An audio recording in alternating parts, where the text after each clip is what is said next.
जो 24 घंटा का समय होता है, यानी कि पूरा दिन भर का, दिन और रात, उसमें जो अलग अलग समय है, जैसे मॉर्निंग है, आफ्टरनून है, इवनिंग है, नाइट है, और फिर उन छोटे छोटे, इन समयों में भी छोटे छोटे समय होते हैं, छोटे छोटे टुकड़े होते हैं, फ्रैक्शन होते हैं, उनके साथ कौन सा प्रेपोजिशन का यूज करेंगे, इन का या एट का, इसके बारे में हम लोग अभी सीखेंगे। तो देखिए, मॉर्निंग में तो हमेशा और हमेशा इन का प्रयोग होगा और साथ में आर्टिकल द भी आएगा। आफ्टरनून में भी सेम होगा, इन का प्रयोग होगा और आर्टिकल द आएगा। इवनिंग में भी इन का प्रयोग होगा और आर्टिकल द आएगा।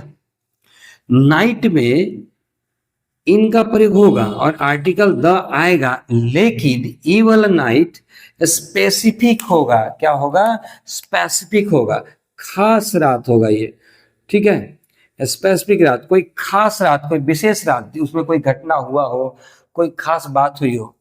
अब यहाँ पे देखिए, जो ये नाइट है, यहाँ पे एट का प्रयोग होगा, यहाँ पर भी एट का प्रयोग होगा, यहाँ पर एट का प्रयोग होगा और द का प्रयोग नहीं होगा, इन का प्रयोग नहीं होगा, यहाँ होगा एट का प्रयोग। लेकिन इस रात में एक खास बात यह है कि ये रात सामान्य होगा, सामान्य रात होगा।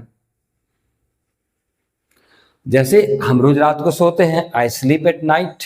उसके बाद कुत्ते रात में भौंकते हैं, डॉग्स बार्क एट नाइट।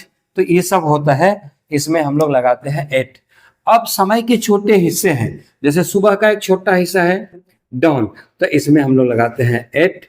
और शाम का एक छोटा हिस्सा है जो सूर्यास्त के बाद का समय होता है, गोधूली जिसको बोलते हैं, वो होता है, वहां पे भी एट लगाया जाएगा।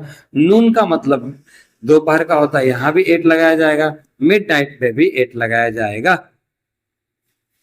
तो इसको अच्छे से याद कर लीजिए, क्योंकि ये हमेशा ऐसे ही यूज होगा।